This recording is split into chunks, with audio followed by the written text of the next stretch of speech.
hello साथीहरू हो आज चाहिँ मैले तपाईँलाई के लेखेको छु भन्नुहोस् त मलबेरी हो नेपालीमा किम्बु पनि भनिन्छ इङ्ग्लिसमा मलबेरी हो अनि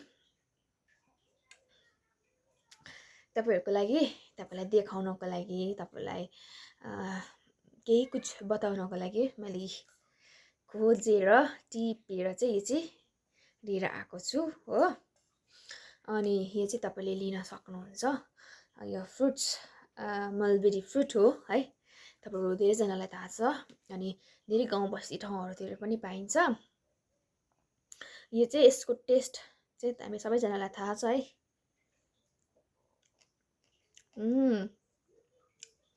पाकेको चाहिँ पुरा गुलियो हुन्छ कालो कालो चाहिँ हो कालो कालो गुलियो छ अनि चाहिँ अमिलो अमिलो अमिलो पाकेको छ भने चाहिँ पुरा गुलियो हुन्छ हो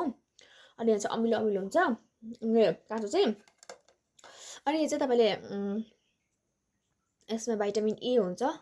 हो अनि थुप्रै भाइटामिन सीहरू पनि हुन्छ यो चाहिँ तपाईँले खानुभयो भने एकदमै आँखाको लागि राम्रो हुनेछ हो आँखाको लागि एकदमै राम्रो अनि हामीलाई जुन चाहिँ त्यो वेट हामीले घटाउनु छ भने पनि तपाईँले यसको जुस बनाएर खान सक्नुहुन्छ हो अन्त अझै अर्को दबाई चाहिँ के भन्नुहोस् त जेन्डिस लागेको छ नि जसलाई उहाँहरूको लागि एकदमै राम्रो दबाई हो यसलाई पनि तपाईँले सेवन गर्न सक्नुहुन्छ हो अन्त अर्को चाहिँ हाम्रो यो के भन्छ डाइजेसनको लागि पनि एकदमै राम्रो हो त्यस कारणले गर्दाखेरि जङ्गलतिर तपाईँले सपोज भेटाइहाल्नु भयो भने पनि तपाईँले टिपेर खानुहोस् है अनि नभएर तपाईँले जुस बनाएर खाँदा पनि हुन्छ तपाईँको इच्छा जसरी खानु मन पर्छ त्यसरी खानुहोस् हो